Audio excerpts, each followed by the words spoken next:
오늘 본문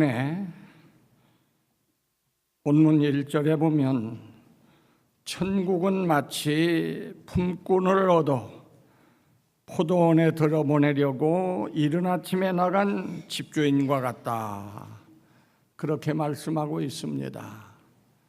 이 비유는 천국에 대한 비유입니다.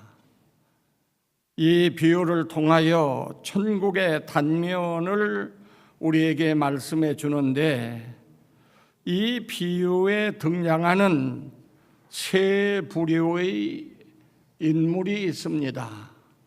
첫째는 주인이요, 둘째는 청지기요, 셋째는 일꾼들입니다.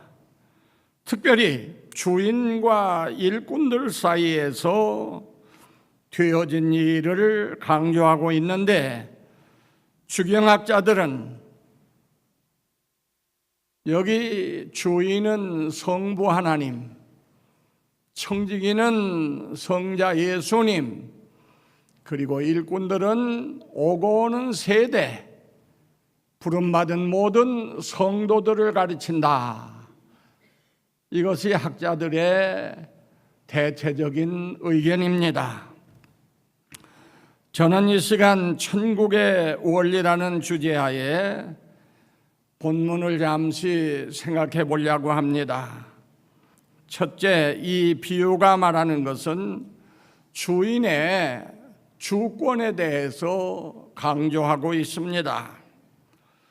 주권이란 무인관이 쉽게 말하면 결정하는 권리를 말합니다. 결정권. 대한민국의 주권은 누구에게 있다고요? 국민에게 있다. 헌법에 그렇게 되어 있어요. 근데 여러분 마음대로 됩니까? 안 되지요. 왜? 여러분들이 대통령에게 위임했습니다. 그 대통령이 일을 하는데 국민의 의사를 제대로 받아서 해야 될 텐데 원전도 해체시켜버리고 지금 일을 많이 그르치고 있습니다. 주권이라는 문관이 최후의 결정권이에요. 이렇게 하든 저렇게 하든. 그런데 이 포도원의 주인에게 주권이 있다고 말이에요. 그래서 이 포도원 주인은 하나님을 가리키는데, 하나님은 자연 법칙을 세우실 때 당신의 주권을 가지고서 일하셨습니다. 누구고 의논하지 않고 지구는 24시간 만에 자전 한 바퀴를 돌아라. 365일에 태양계 주위를 한 바퀴 돌아라. 이건 누구하고 의논했어요? 의논한 일이 없어요. 하나님께서 주권적으로 또 계명을 만들어서 이스라엘 백성들에게 지키라고 주실 때 누구의 동의를 얻거나 어떤 사람과 의논하지 않고 주권적으로 일하셨습니다. 오늘 우리 성도들이 분명히 알아야 할 것은 하나님은 절대 주권자이시다. 이거 분명히 알아야 됩니다. 그러면 하나님께서 바로 이 집주인이, 이 포도원 주인이 주권적으로 한 일이 무엇이냐? 여기 보니까 두 가지가 있어요. 첫째는 품꾼을 불러서 자기 포도원에 들여보낸 것입니다. 오늘 본문에 보니까 이른 아침에 장터에 나갔어요. 이 장터는 인력시장입니다. 사람을 쓰기 위한. 그래서 인력시장에 나가서 보니까 여러 사람이 있는데 너 우리 포도원에 들어가서 일을 해라. 일하면 하루에 한 데나리온을 주겠다. 이 데나리온이라고 하는 이 돈은 로마의 화폐입니다. 그래서 일꾼 장정이 하루 열심히 일하면 그에게 주어지는 일당입니다. 한 데나리온을 줄 테니까 우리 포도원에 들어가서 일을 해라. 그리고 한 번뿐이 아니고 여기 보니까 3시에도 나갔고 또 6시에도 주인은 또 나갔어요. 놀고 있는 사람들 보고서 너 우리 포도원에 가서 일해라. 이 두 번째는 그저 상당한 대우를 할 테니까 들어가라 그랬지 뭐 한 데나리온 준다고는 안 했습니다. 그 다음에 또 11시에도 갔어요. 11시면 지금 우리의 시간과 달라요. 유대인들은 해 뜰 때부터 해질 때까지를 12시간으로 나누어서 시간을 셈했습니다. 그러니까 이른 아침이라고 하면 0시는 아마 요즘 해 몇 시에 뜹니까? 예? 6시쯤 되나요? 예. 0시. 그러니까 3시는 우리 시간으로 한 9시경 되고 6시는 현재 우리가 쓰는 시간으로 12시요. 그 다음에 11시는 오후 한 5시경 됩니다. 해지기 1시간 전. 그렇게 여러분들이 이해를 하셔야 됩니다. 그 11시, 우리말로 오후 5시경 또 나갔어요. 주인이. 나가보니까 놀고 있는 사람들이 있습니다. 그 사람들을 불렀습니다. 그 사람들을 불렀어요. 너희 도대체 여기 왜 놀고 있느냐 물었습니다. 예, 우리를 써주는 사람이 없어서 놀고 있습니다. 그래, 이 사람들은 무슨 약속이 없어요. 하지만 너희도 우리 포도원에 들어가서 일을 해라 불렀습니다. 이것이 바로 천국의 원리라는 것입니다. 주인 되신 하나님께서는 구약시대도 사람을 부르셨고 신약시대도 사람을 부르셨습니다. 1세기 때도 불렀고 5세기 전에도 불렀고 20세기에도 부르시고 하나님께서는 계속 사람을 불러서 천국인 교회, 천국으로 사람을 불러들인다고 말입니다. 이것이 바로 이 주인의 절대 주권입니다. 그 포도원에 아무나 들어갈 수가 없어요. 요즘 취직하기가 얼마나 어려운지 이 취업난이 18년에 가장 지금 어렵다, 최악의 상태라 그렇게들 말합니다. 그 대학을 나왔으나 어디 취직할 자리가 없어. 여러분, 이럴 때 말입니다. 대기업의 오너가 너 우리 회사에 들어와서 이 기업에 들어와서 일 좀 해라 했다면 여러분 얼마나 기쁘고 즐거울까요? 취업하려고 아무리 자기 뭘 들고서나 도로 다녀봤자 전혀 불을 써주는 사람이 없는데 너 우리 기업에 들어와서 일 좀 해라. 만약에 대기업의 오너가 그렇게 말을 했다고 하면 아마 펄펄 뛸 겁니다. 너무 감사하고 너무 기뻐서. 바로 이 포도원 주인이 그 일을 했어요. 이런 새벽에도 가서 일꾼들을 불러서 포도원에 들여보내고 심지어 오후 5시까지 11시까지 사람들을 불러서 포도원에 들였다 그 말입니다. 이것은 제 마음대로 누구도 그 포도원에 들어가 일할 수가 없어요. 소장로님 지금 뭐 이러고 있는 거 있어요? 별거 없지요? 대기업에 한번 들어가지 그래요. 주인이 불러주지 아니하면 갈 수가 없어요. 갈 수가 없어. 천국도 마찬가지입니다. 하나님께서 선택하셔서 부른 자만이 천국에 들어갈 수가 있습니다. 믿습니까?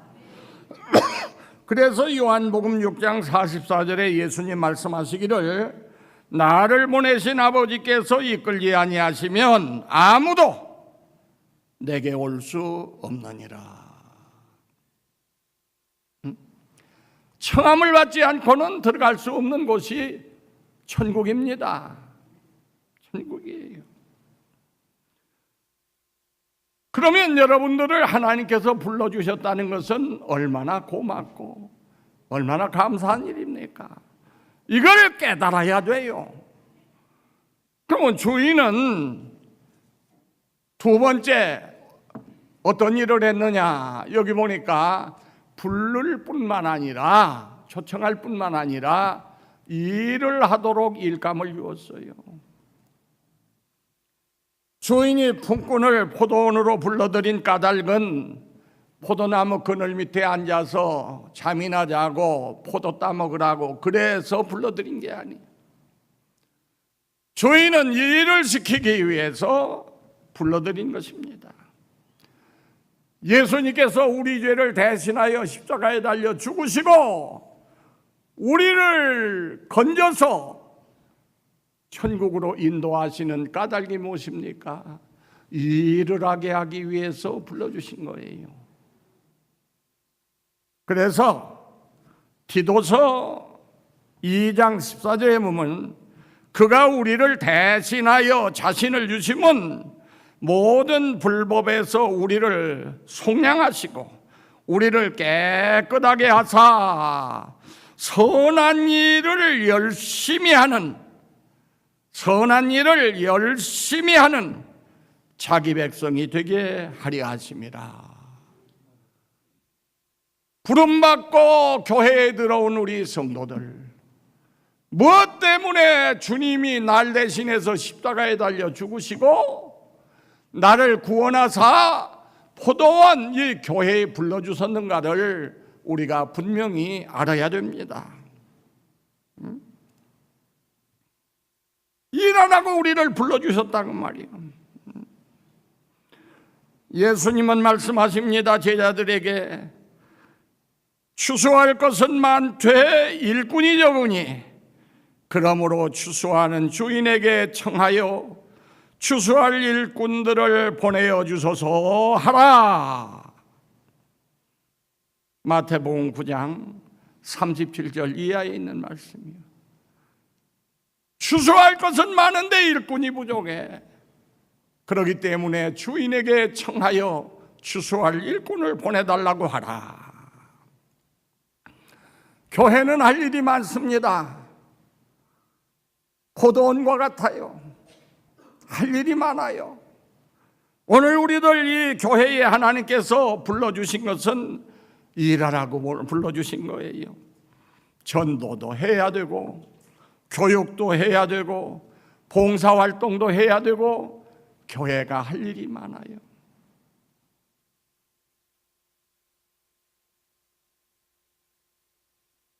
베드로전서 4장 10절에 보면 각각 은사를 받은 대로 각각 은사를 받은 대로 은사가 다 달라요. 그렇기 때문에 각각 은사를 받은 대로 하나님의 여러 가지 은혜를 맡은 선한 청지기같이 서로 봉사하라. 교회에 들어온 사람은 한 사람도 쉬는 사람이 있으면 안 돼요. 노는 사람이 있으면 안 돼요. 각각 은사를 받은 대로 일을 해야 돼요. 청년뿐만 아니라 우리 노인들도 은퇴하신 은퇴자들도 나는 늙었으니까 나는 은퇴했으니까 이제는 아무 관계없다. 놀면 안 됩니다. 성경은 뭐라고 말씀하는 거 아니? 요한계시록 2장 10절에 네가 죽도록 충성하라. 그리하면 내가 네게 생명의 관을 내게 주리라. 죽도록 충성하라 그랬어요. 늙었으니까 그만두라가 아니에요. 은퇴했으니까 쉬어라가 아니에요. 죽도록 충성하라. 이건 주님의 직접 명령입니다. 대단히 미안합니다만 이 죽도록이라고 하는 말 원문을 보면은 아크리사나투, 죽도록, 이 도록 할 때 이 도록이라고 하는 말 아크리란 말인데, 이 아크리라고 하는 전치사는 시간 그리고 장소를 지시하는 전치사입니다. 뜻은 까지라고 하는 뜻이에요. 그러니까 시간적으로 죽을 때까지, 장소적으로 죽음의 장소에서까지 충성하라. 죽을 때까지 충성하라. 이 노인들이 이 말씀을 더 잘 들었어야 되겠습니다. 야곱은 죽을 때까지 사명을 감당했습니다. 히브리 11장 21절에 믿음으로 야곱은 죽을 때에 두 가지 했어요. 하나는 요셉의 각 아들들에게 축복하고, 다시 말해서 이스라엘 백성들을 위해서 축복을 했어요. 노인들이 해야 할 일이 바로 그 일입니다. 축복하고, 그 다음에 지팡이 머리에 의지하여 경배하였다. 경배했단 말은 예배했다 그 말. 예배, 하나님 앞에 예배를 끝까지 했어요. 힘이 없어 못 일어나니까 지팡이 짚고 일어나서 지팡이 머리에 의지하고 하나님 앞에 예배했다.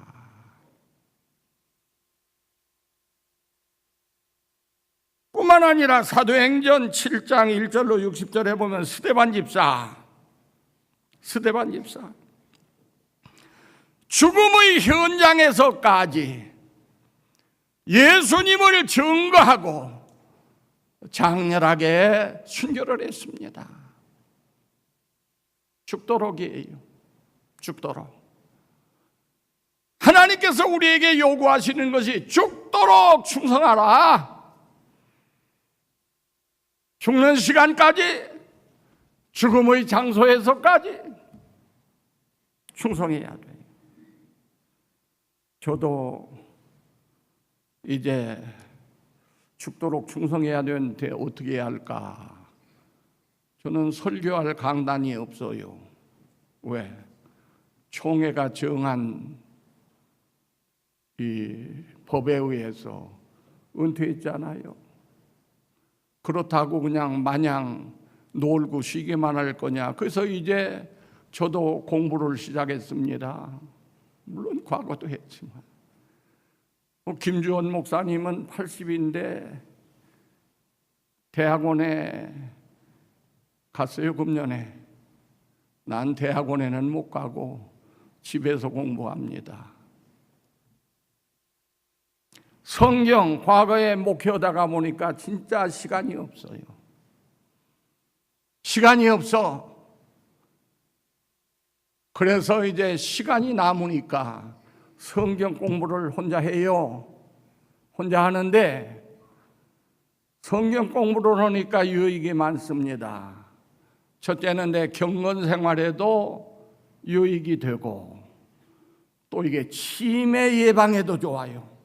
왜? 자꾸 연구하고 생각하고 이렇게 되면 치매 건강에도 좋고, 또 남는 게 시간뿐인데 또 이 시간도 하루해가 얼른 지나고 유익한 게 많습니다. 노인들 그냥 세월 보내지 마세요.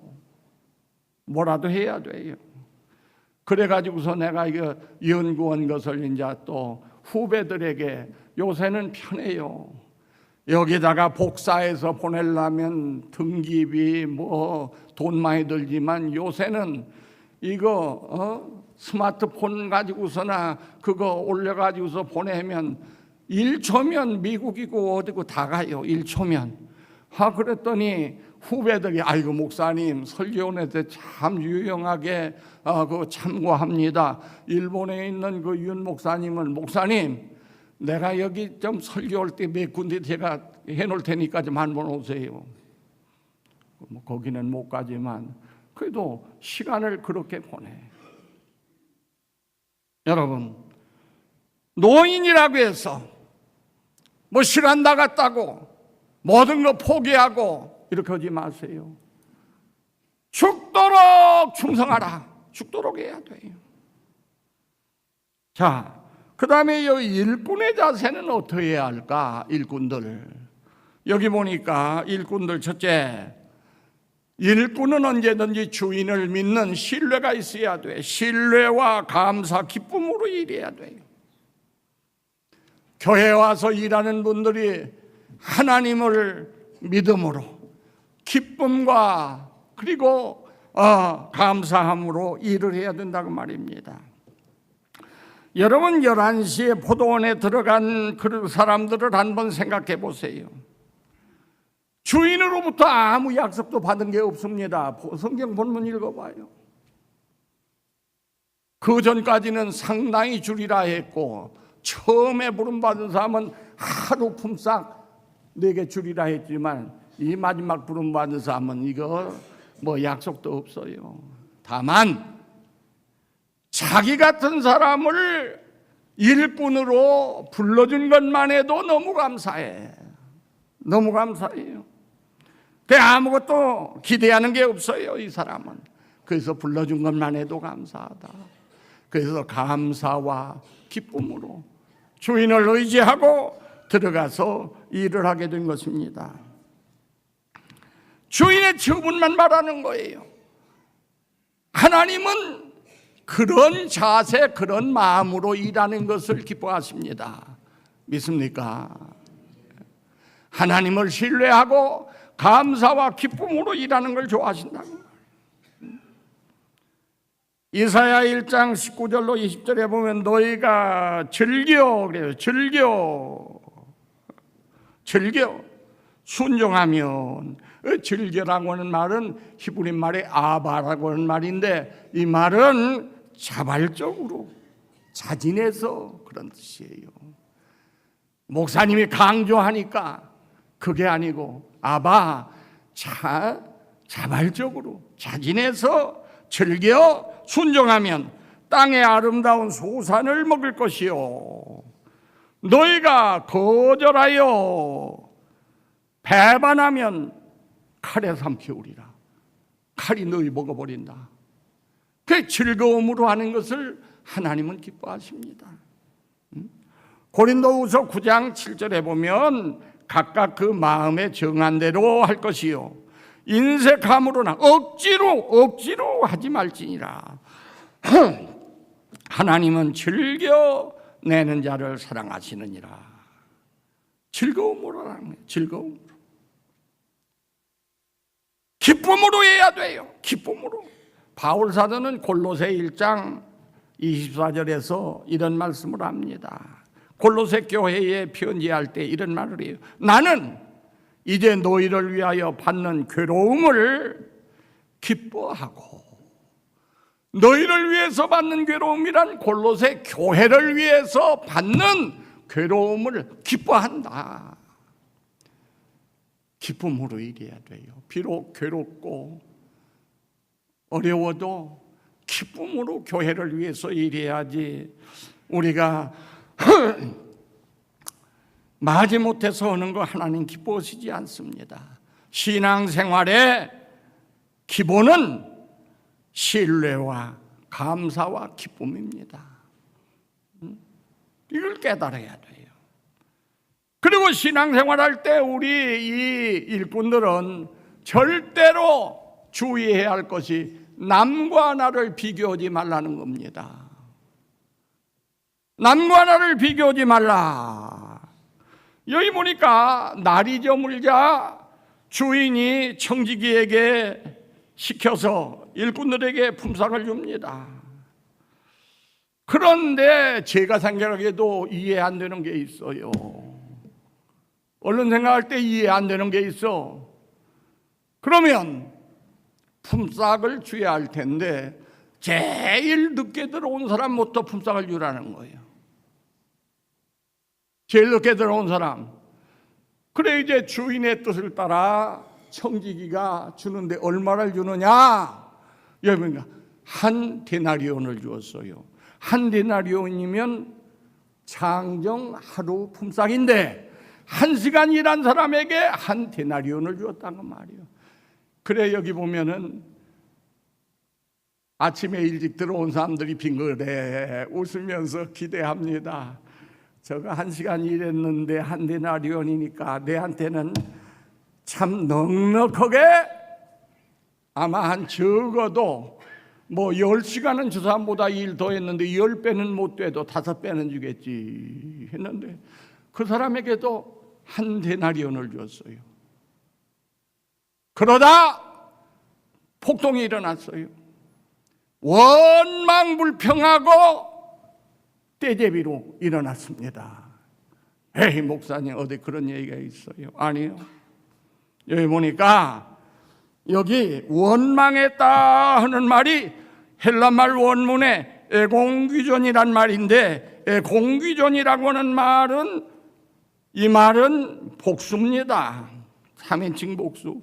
그러니까 한 사람이 원망한 게 아니에요. 여러 사람이 원망을 했어. 뿐만 아니라 미완료가 거예요. 미완료. 원망이 계속되고 있었어요. 광우병 데모하듯이 원망이 어떻게 이럴 수가 있느냐? 계속되고 있어요. 이 글자 하나 속에 이러한 내용들이 다 들어있어요. 원망을 했습니다. 계속해요. 혼자 하는 게 아니에요. 여러 사람이 해. 13절에 보면 주인이 그들 중 하나를 지적했어요. 원망은 여러 사람이 했는데 딱 하나를 찍어서 주인이 붙잡고 야 따집니다. 여기 정장로님, 이건 어디에도 없는 해석입니다. 왜 여러 사람이 원망하는데 딱 한 사람 지적해서 붙잡고 얘기했었을까요? 박사도 모르는 게 있어. 제 생각에는 이건 그 원망의 주동자다. 원망하고 불평하고 데모할 때는 반드시 주동자가 있어요. 선도자가 있어. 그래가지고 하나가 하니까 따라서 주변에 있는 같이 하는 거예요. 사회나 교회 아니나 마찬가지예요.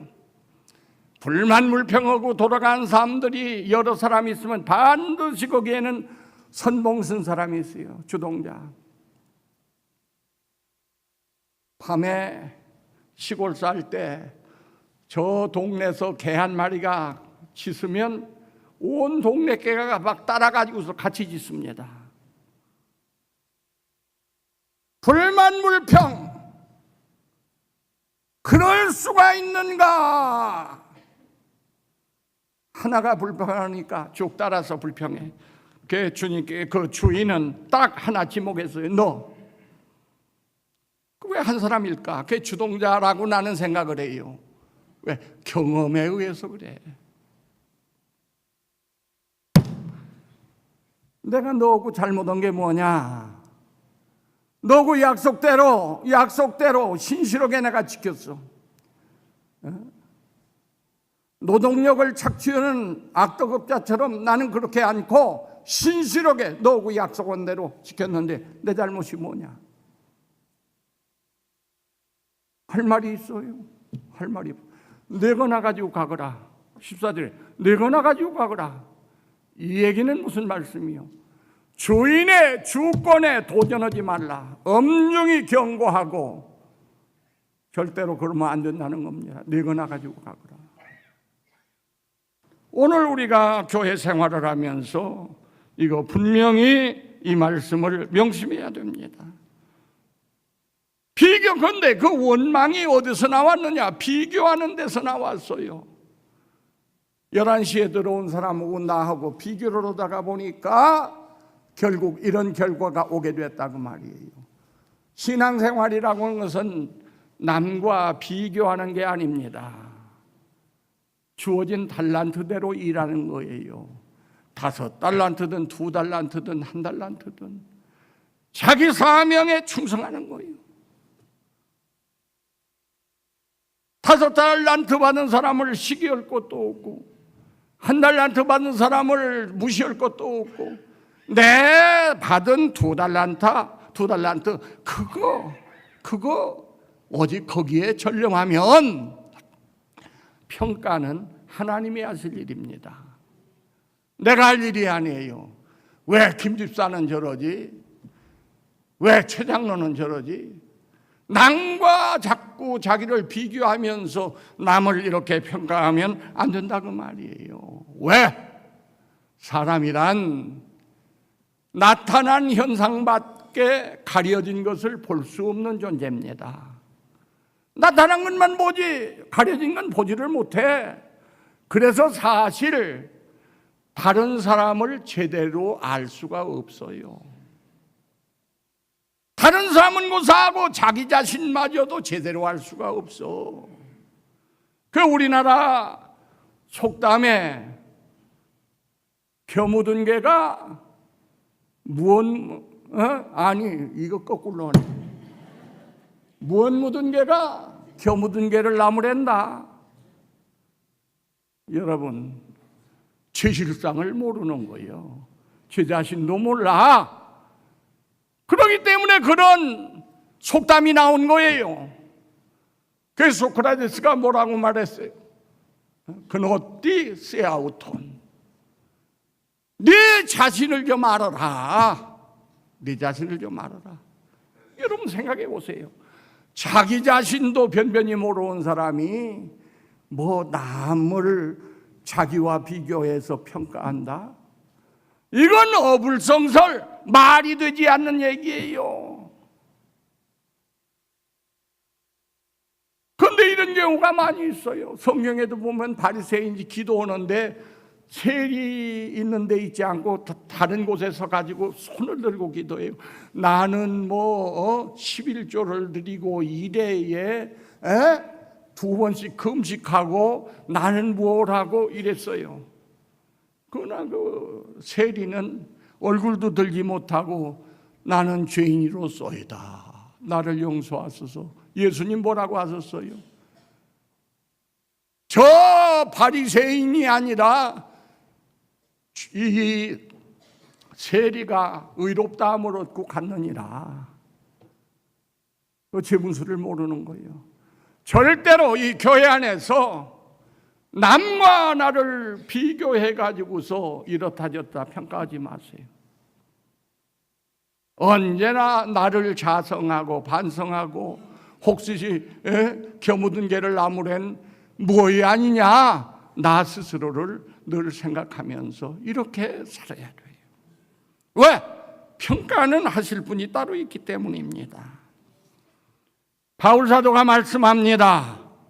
고린도전서 4장 5절에 그러므로 때가 이르기 전 곧 주께서 오시기까지 아무것도 판단하지 말라. 그가, 주님을 가리켜요. 그가 어둠에 감추인 것들을 드러내고 마음의 뜻을 나타내시리라. 속에 품은 마음까지도 다 그가 오시면 드러낼 테니까 그분이 오시기까지 판단하지 말라. 넣을 일이나 해라. 그런 말씀이 옳시다.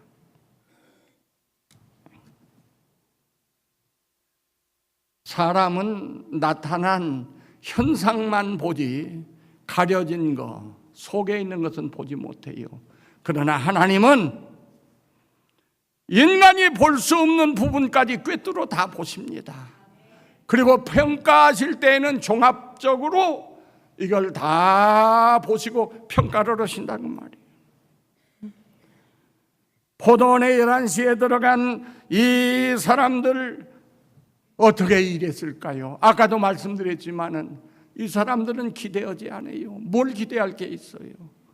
그저 나 같은 사람을 불러준 거 감사하다. 예. 그들이 뭐라고 말했습니까?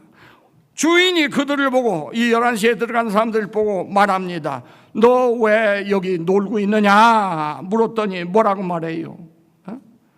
그들이 7절에 우리를 품꾼으로 쓰는 이가 없음이니이다. 품꾼으로 써주는 이가 없다는 거예요. 이 말은 무슨 말이요? 우리를 필요로 하지 않습니다. 우리는 버려진 존재입니다. 이러한 고백입니다. 그런데 포도원 주인이 와가지고서 너 우리 포도원에 들어가 일하라 할 때 품삯은 고사하고 나 같은 사람 불러준 것만 해도 감사해. 나 같은 사람을 일꾼으로 생각하고 불러준 것만 해도 감사하다는 말이에요. 그러나 최초에 들어갔던 사람은 뭐라고 말해요? 11절 12절에 보니까 고백을 합니다. 우리는 뭐 하루 종일 일했고 뜨거운 더위와 더불어 싸웠고, 이 사람들은 아마 팔자 타령을 하면서 일했을 거예요. 어떤 사람은 저렇게 복이 많아 주인 노릇하고, 나 같은 사람은 이 품꾼이 돼서 이 더운 날 일을 하는가, 아마 그랬을 겁니다. 주인이 그걸 다 종합적으로 평가한 거예요.